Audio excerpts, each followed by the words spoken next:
Natalia Bruno, gracias por venir. Gracias y por bueno, invitarme. tomando café de la mañanita. Mañanita fresca, ideal para café. Sí, ideal. Ideal para café. Contame qué es la mediación, Nati. La mediación es un proceso por el cual dos o más partes que tienen un conflicto o que han roto en realidad su poder de diálogo recurren a un tercero que cumple un rol imparcial dentro de lo que es el procedimiento y lo que hace es generar en ellos nuevos canales de diálogo, ¿sí?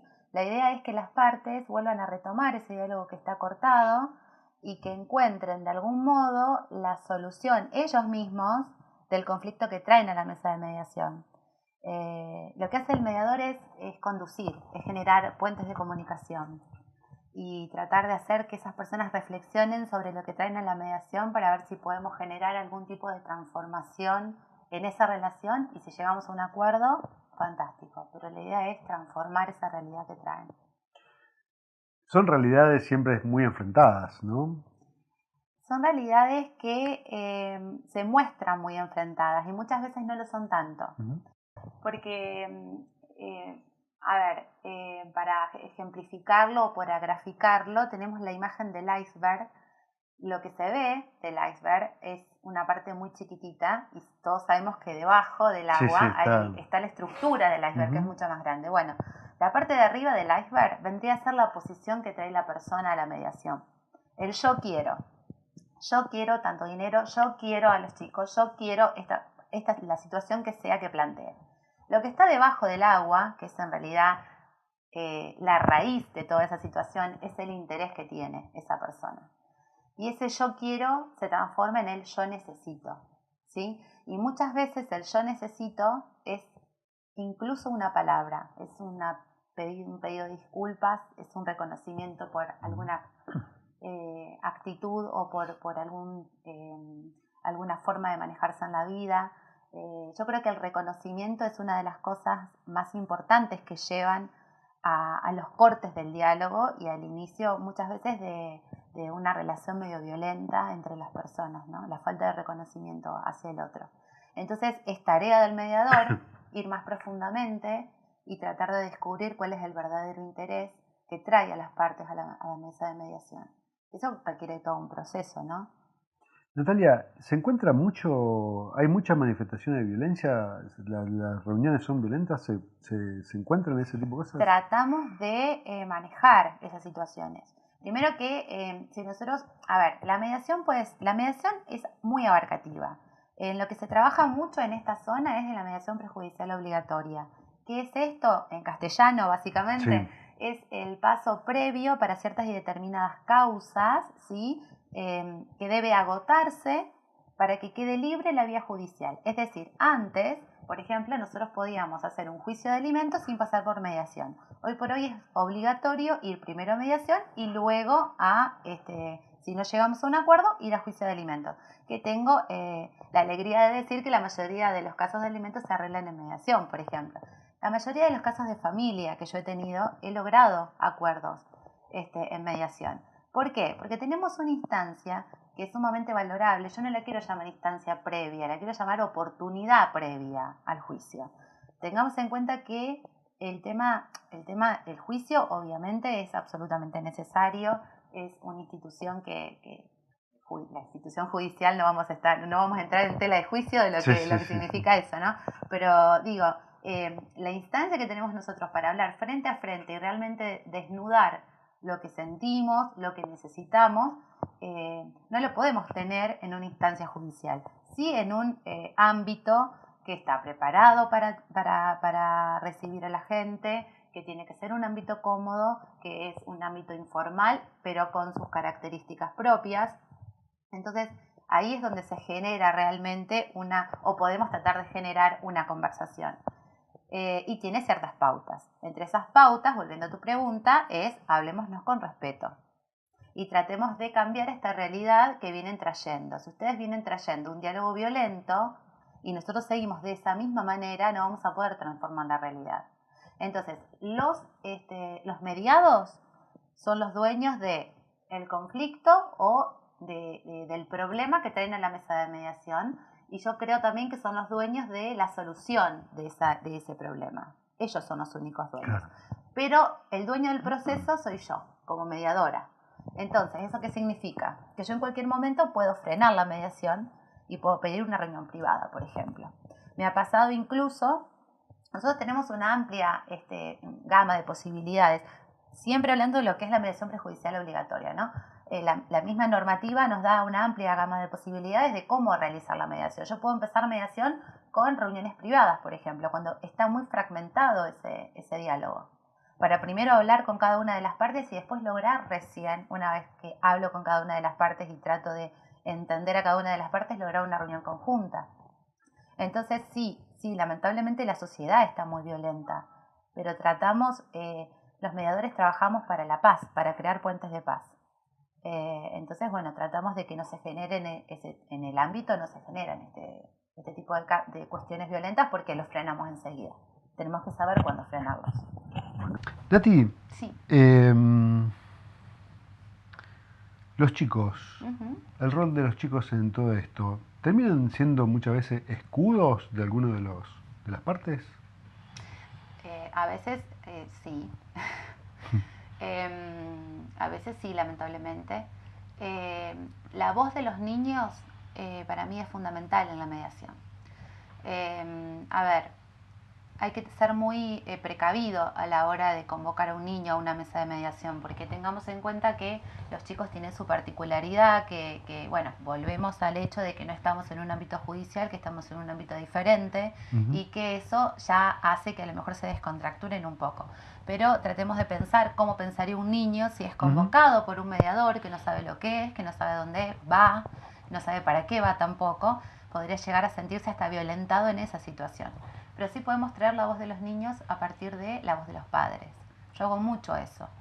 Hago que los papás piensen lo que pensarían sus hijos ante ciertas y determinadas circunstancias.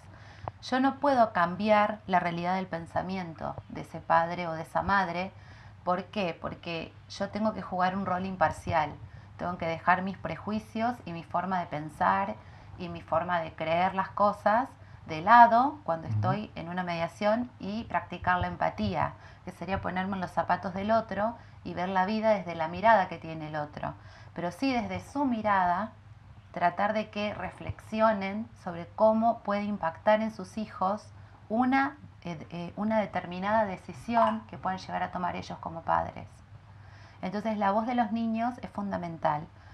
Y hago mucho esto incluso de decir, bueno, decímelo a mí como se lo dirías a tu hijo, por ejemplo. Y a veces que hay como pero te lo digo a vos. Sí, a mí, como si yo fuera tu nene. Vamos a ponerle nombre, yo soy Nati, tu nena, contame cómo vos me explicarías esta situación. ¿Y cómo crees que Nati entendería esta forma de visita que ustedes quieren plantear? ¿Estaría conforme? ¿Estaría feliz? se sentiría cómoda. Transitar un proceso de separación, si es a eso a lo que te referís por ahí con el tema del escudo de los niños, siempre es un proceso doloroso, porque llegamos a esto porque hay evidentemente problemas irreconciliables entre los adultos. Pero digo, el mediador tiene como función tratar de ayudar en ese proceso para que ese proceso sea lo más natural posible y que los niños, que son por ahí los que salen perjudicados, sean los menos perjudicados.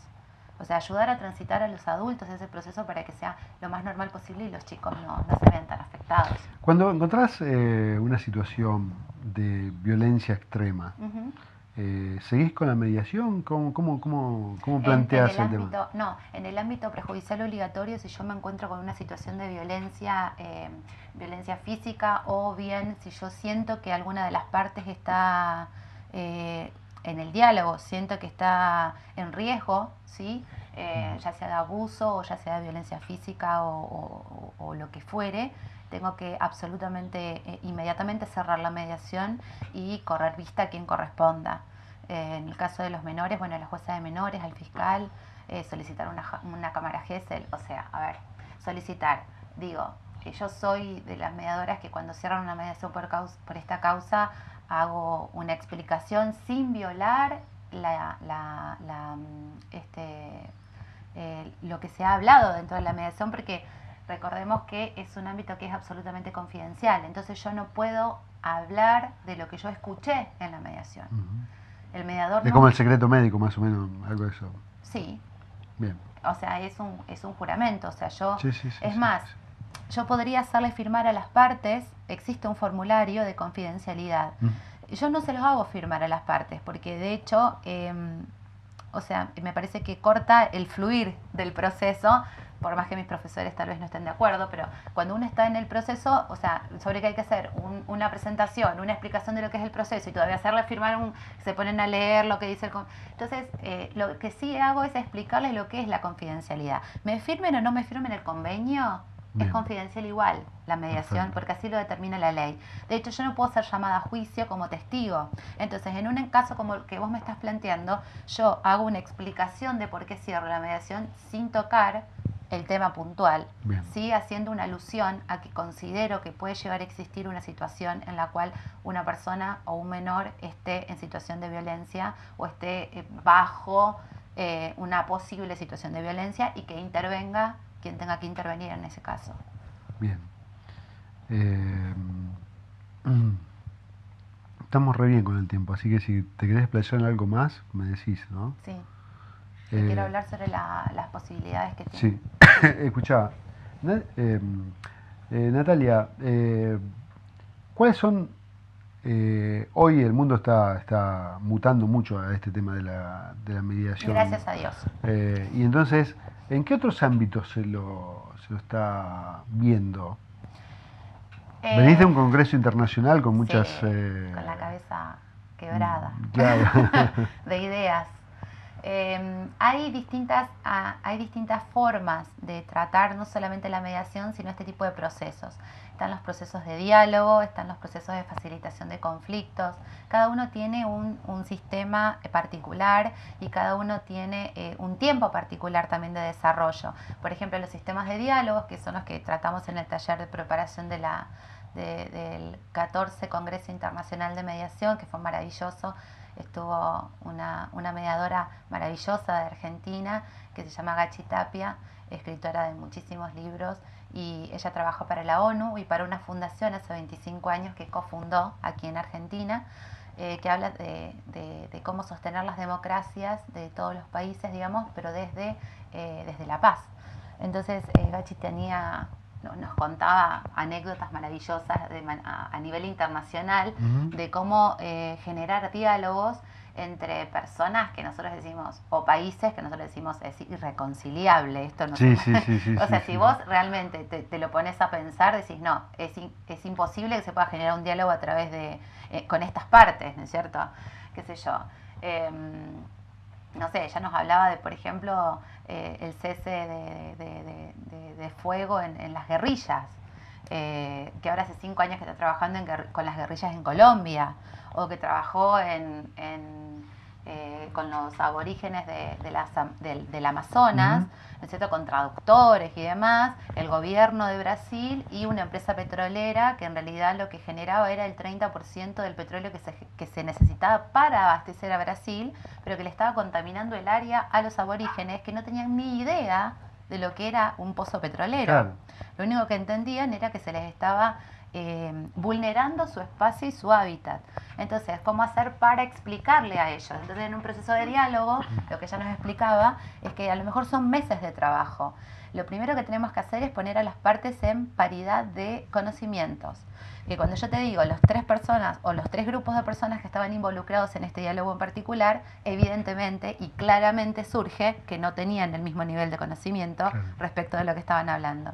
Entonces, primero, entender en el contexto en el cual vivían estos aborígenes y entendiendo sus costumbres y respetando sus costumbres, explicarles a ellos qué importancia tenía la extracción de petróleo, de qué otra forma podía hacerse para que no pudiera dañar su medio ambiente, pero la importancia que tenía para todo el país. De hecho, cuáles eran las dimensiones del país, básicamente, y cuál era la necesidad que tenía el país, ¿no es cierto? Bueno, nos ha contado anécdotas como que en un momento dado de la conversación los empezaron a seguir con lanzas y con unos palos envenenados para azotarlos y bueno, o sea, entender dentro de esa idiosincrasia. Claro, lo que pasa es que es muy difícil la persona que viene de afuera entender la cosmovisión de ellos. Totalmente. Porque en realidad el originario cuida su medio que es muy chico. Totalmente. O sea, estamos hablando de 2.000 hectáreas. Exacto. Entonces, por ejemplo, los TOAS, los COM en Formosa acá.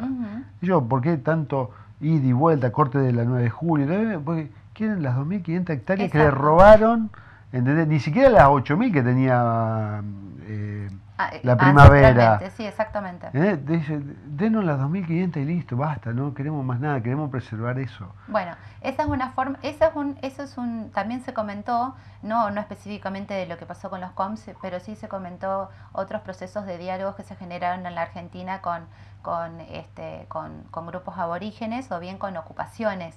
Por ejemplo, con una ocupación que hubo muy grande, muy masiva y muy violenta, porque estaban armados en el Parque Nacional Iguazú, afuera del Parque Nacional Iguazú. A ver, todo tiene su contexto. Lo que quiero, para no explayarme tanto en el tema, lo que quiero decir es que hay diferentes procesos de facilitación de conflictos, ¿sí? El diálogo, por ejemplo, lo que hace es ser un proceso mucho más largo que una mediación. Son meses de trabajo que hay que hacer en paralelo. Incluso hay que llamar especialistas. Hay que traerle todas las herramientas que cada una de las partes necesita para poder comprender al otro, ¿sí? Y bajar ese nivel de violencia que en un primer momento, por ejemplo, te decía lo de las lanzas y las varas envenenadas, o en el caso de Misiones, desde estar armados y esperar armados al intendente, a sentarse 2 meses después, los ocupantes, cada uno con sus carpetas de fundamento, con el intendente para hablar, bueno, a ver, ¿dónde nos vamos? Ya que estamos contaminando este medio y necesitamos nosotros un lugar donde vivir. La mediación puede aplicarse, que es un proceso mucho más corto, la mediación puede aplicarse en un montón de áreas. Lo que pasa es que lamentablemente no es conocida, no es un instituto conocido. Por ejemplo, si buscamos en YouTube podemos ver videos de Paca Paca, el canal de dibujos infantiles de La Nación, que bueno, se hacen procesos de mediación en los cuales se forman a los niños dentro de las escuelas para mediar en, a ver, ¿qué hacemos? ¿Jugamos a la pelota en el recreo o jugamos al básquet? Tenemos una sola pelota, ¿cómo vamos a hacer con eso?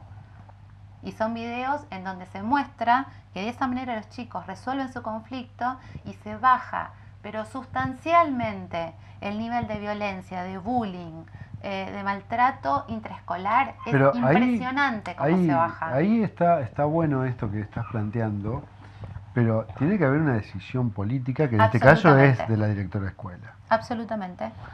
Cosa que, bueno, acá estamos muy lejos de, en algunas escuelas, de que se pueda poner... Sería reconocer, de algún modo, las situaciones internas que se viven dentro de la escuela. Lo que decís es genial. Reconocer, como yo siempre digo, reconocer nuestras propias miserias para decir, bueno, che, ¿cómo lo arreglo? Es una decisión, absolutamente. Sí. Tenemos la herramienta permitida a nivel provincia.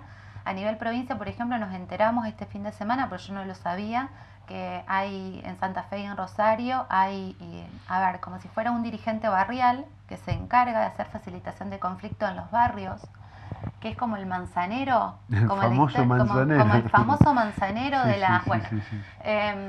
Es maravilloso. Qué bueno. Pero a Sunchales no llega, por ejemplo, eso. Aquí tampoco, a Tacural tampoco llega, a la zona no llega, o sea, solamente llega en Santa Fe y Rosario. El tema es fundamental, te digo, te vuelvo a repetir, en las sociedades egoístas, donde todo está bien, es muy difícil. Yo me acuerdo hace más o menos 17, 18 años que me reuní con los concejales de Sunchales, estaba el Tucho Astesana, Abel Magarrini en esa época, y planteamos un montón de cosas. Yo planteé la preocupación por la droga, y me acuerdo que estaba Tito Mozo también, y me dijeron, en Sunchales no hay droga.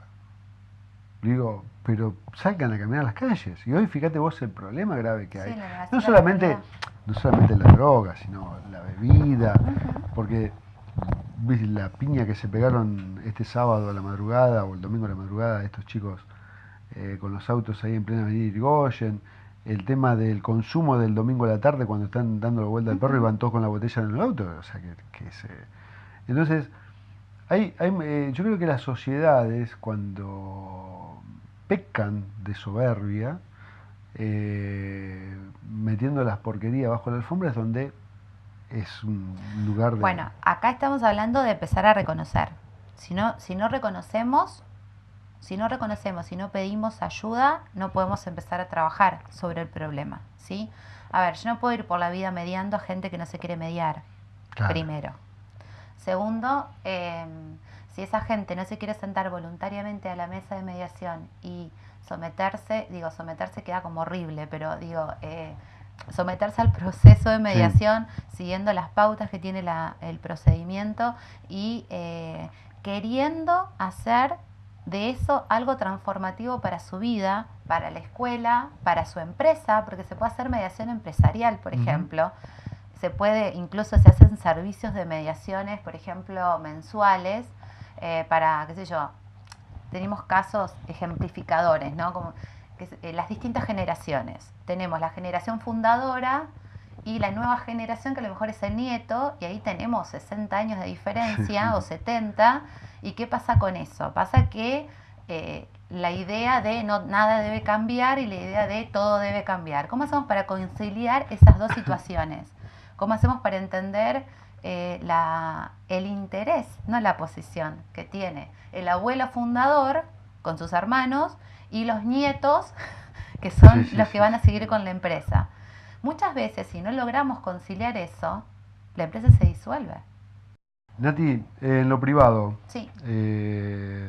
¿Cómo esta intervención de la mediación en las empresas, en el ámbito privado, en el ámbito privado, ¿cómo se está pegando la gente a eso? ¿Está muchísimo recurriendo? En otros lugares. Yo creo que la falta de conocimiento del instituto hace que la gente no se acerque más en nuestra zona. Sí, yo tengo mediaciones privadas, pero no la cantidad que, por ejemplo, hay en Santa Fe. En Santa Fe directamente tengo gente conocida que hace consultorías directamente y se dedica al ámbito privado y tiene muchísimos resultados. ¿Por qué? Porque, a ver, estamos volviendo a lo que era... la idea de lo ancestral, digamos, al empoderamiento de cada una de las partes en poder autodirigirse, ¿sí? Y autodeterminarse. Es decir, volver a antes de la existencia de lo judicial, antes de que existiera un juez que dijera, bueno, esto es blanco o esto es negro. Es empoderar nuevamente a las partes para que ellos encuentren una solución que sea sustentable para ellos mismos. A ver, en el ámbito privado no tenemos una consecuencia jurídica, tenemos una consecuencia de acuerdo de partes. Es volver al valor de la palabra empeñada, es volver sigamos por este camino porque es lo que mejor nos hace, no sigamos un proceso judicial porque nos desgasta. Tratemos de aprovechar la experiencia del abuelo que fundó la empresa y la experiencia del joven que se fue a capacitar a la universidad en la UBA en Buenos Aires, por ejemplo, ¿sí? Ese es el camino, digamos. Y sí, tratando de que eso se haga conocido en Sunchales y que y que podamos trabajar más de eso, que es lo que se viene básicamente, ¿no? Nati, un millón de gracias por venir. Gracias a vos por invitarme.